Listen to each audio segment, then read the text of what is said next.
মুকেশ আম্বানির ছেলের বিয়ে হলো কিছুদিন আগে।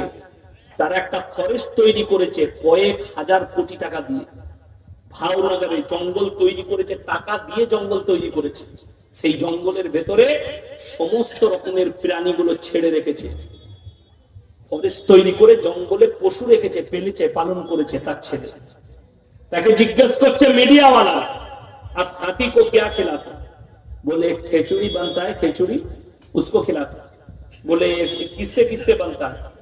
बोले अगर ये मार्केट में जाएगी, এটা যদি মার্কেটে বিক্রি করা হয়, এক প্লেট খিচুড়ির দাম হবে 700 থেকে 800 টাকা। খালি এক চামচ দিবে, এক প্লেটের দাম।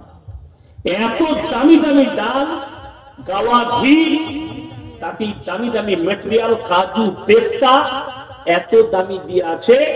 সেই খাবারটা মানুষের খাবার, কিন্তু জানোয়ারকে আল্লাহ খাওয়াচ্ছে। আল্লাহ তাদের রুজি মেপেছে। জোরে বলুন সুবহানাল্লাহ।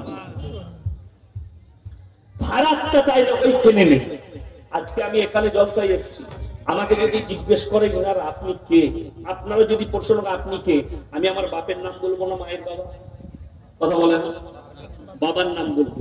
আমি মোল্লা শওকত আলী মাজাই দিচ্ছে, আমি এটাই পরিচয় দেব। আমি মায়ের নাম বলবো না। আপনাদিকে যদি কেউকে জিজ্ঞেস করি তুমি কে, সে মায়ের নাম বলবে না, বাবা বাবে। যদি বাবা মারা যায় তাও বলবে আমি মৃত অমুকের ছেলে। বলবে না? বলবে না, মৃত অমুকের ছেলে।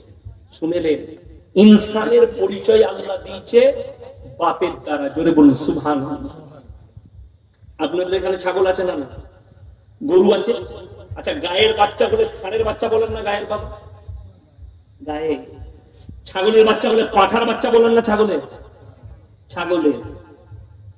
কিন্তু পাঁঠার সঙ্গে মিলামিশা করে তবে বাচ্চাটা হয়েছে, অথচ তার মায়ের নাম নিচ্ছে। আল্লাহর কসম, জানোয়ারের পরিচয় আল্লাহ ঘটিয়েছে পৃথিবীতে মায়ের দ্বারা, আর ইনসানের পরিচয় ঘটিয়েছে বাপের দ্বারা।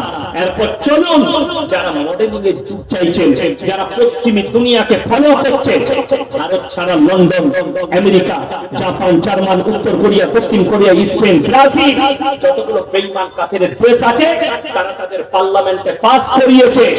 এরপর থেকে যতগুলো বাচ্চা হবে, তারা সবাই যদি ইচ্ছা করে মায়ের পরিচয়ে বাঁচতে পাবে। সেটার নাম দিয়েছে বেঈমান কাফের ইহুদিরা রিলেশনশিপ নাম দিয়েছে।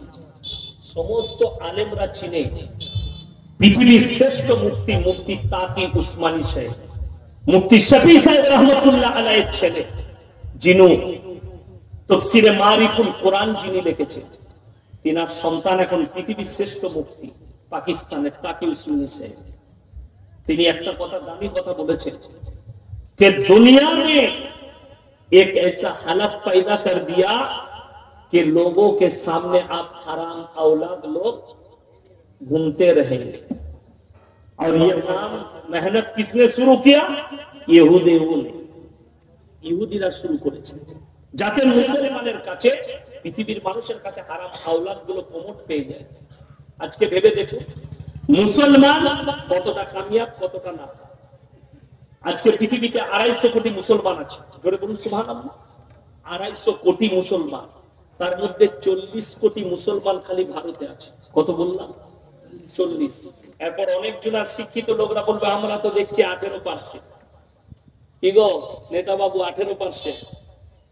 যারা বলছে 18%, আমার বাপ যখন স্কুলে গেছে শুনেছে 18%। আমি স্কুলে গেলাম 18%। আমার মেয়ে এখন স্কুলে যাচ্ছে, সেও আমাকে জিজ্ঞেস করছে আপু আমরা ভারতে 18%। আমি বলি হ্যাঁ মা, আমরা হিজড়ে আমাদের ছেলে পেলে হল।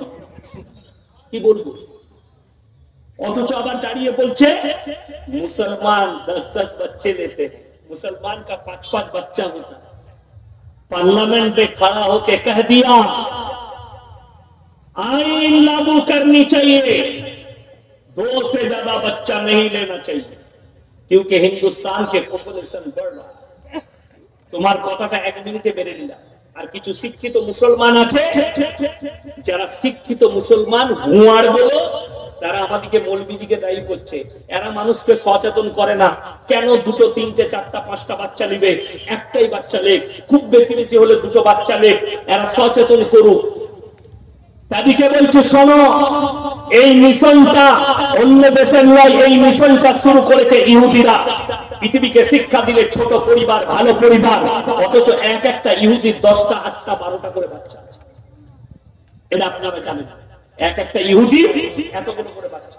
চলুন, যারা বলছেন না যে মুসলমান মৌলবীরা আপনারা 4টা 5টা 10টা করে বাচ্চা নেন, যারা বলছে অভিযোগ করছে তাদেরটা শুনে নেন। আমাদের দেশের প্রধানমন্ত্রী তারা 6 ভাই বোন। ক ভাই বোন বললাম? 6 ভাই বোন। আমাদের উত্তরপ্রদেশের মুখ্যমন্ত্রী যোগী আদিত্যনাথ তিনারা 7 ভাই বোন। আমাদের বিহারের প্রাক্তন মুখ্যমন্ত্রী লালু প্রসাদ যাদব তিনারা 10 ভাই বোন। তাগেরিয়া তারা 9 ভাই বোন। এরপরেও হচ্ছে বলছে জনসংখ্যা চাই হচ্ছে মুসলমানের জন্য। এটা কত দুঃখজনক ব্যাপার, কত বেদনাদায়ক। ভালো করে পড়ো, কার কটা বাচ্চা আছে? রবীন্দ্রনাথ ঠাকুর, কবিগুরু রবীন্দ্রনাথ ঠাকুররা 14টা ভাই বোন। তার বাম্মা অপরাধী হলো না, কিন্তু ইয়াসিনরা 6 ভাই হলে আমার বাম্মা অপরাধী হয়ে গেল। কথাটা বুঝতে পারেন? আমার বাম্মা অপরাধী হয়ে গেল। দিল্লির বুকে দাঁড়িয়ে একটা মেয়ে বলছে मुसलमान 5-5 7-7 बच्चे लेते, हिंदुस्तान की सरकार नौकरी कहां से देगी, मकान कहां से देगा, इतना जगह कहां है? मैंने कहा मेरे बहन, यही सोच अगर तुम्हारे पूर्व पुरुष में ले लेते तो तुम दुनिया में नहीं आती। আমাদের বাপ দাদারা যদি এই চিন্তা ভাবনা নিত, তোমরা দুনিয়ার মুখ দেখতে পেতে না। ঠিক বললাম না ভুল বললাম? কিন্তু এদিকে বুঝাবে কে? অন্ধভক্তকে। নাহলে আসামের মুখ্যমন্ত্রী বলছে हमारा मिशन है मुसलमान 4-4 বিবিয়া রাখতে। আমাদের নামে অভিযোগ করছেন তিনি মিডিয়ার সামনে। আমি বলবো স্যার, আপনি একটু পড়ালেখা করুন, আপনি একটু নবীজির বায়োডাটা পড়ুন, ইসলামটা পড়তে শিখুন, তারপরে অভিযোগ করবেন। মিথ্যা অভিযোগ করলে আপনার উপরে খোদার গজব নাযিল হবে। মুসলমান 4-4 বিবিয়া রাখতে, শরীয়তে 4টা বিয়ে করা জায়েজ আছে। চলুন, স্টেজে প্রথম সারিতে আমরা 4 জন আছি। আগে আমাদের বউগুলো হিসেব করে দিই কটা করে আছে। আব্দুল্লাহ ভাই কটা আপনার? একটাই। আমারও একটাই। কটা আপনার? একটাই। আমাদের দাদরা বলতো দিল্লি কা লাড্ডু जो खाएगा वो भी पछताएगा, जो ना खाएगा वो भी पछताएगा। একটা দিন ঝামেলা শেষ নেই। আপনারা কেউ বলবেন না, আপনারা বলুন।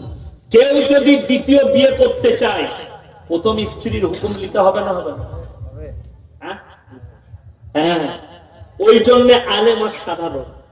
আচ্ছা বলুন তো, এরকম ভালো বউ কার আছে? রাতের বেলায় বলবে কালকে আমি আর একটা বিয়ে করবো, তোমার গালে চুমু খাবে না, ঘাটা করে মারবো। আর আপনি বলছেন যে বিবির ইজাজত নিতে হবে। পৃথিবীর এমন কোন মেয়ে আছে, এমন কোন বিবি আছে, যদি বিবির ক্যান্সার হয় আর যদি স্বামী বলে আমি আর একটা বিয়ে করছি, স্ত্রী বলবে আমি মরে যাই তারপরে করবে, তার আগে করো না। ঠিক ঠিক না? কথা বলে। ওই জন্য শরীয়ত হচ্ছে বিবির কাছে ইলম নেবার প্রয়োজন নাই, বিনা ইজাজতে তুমি দ্বিতীয় বিবি গ্রহণ করতে পারবে।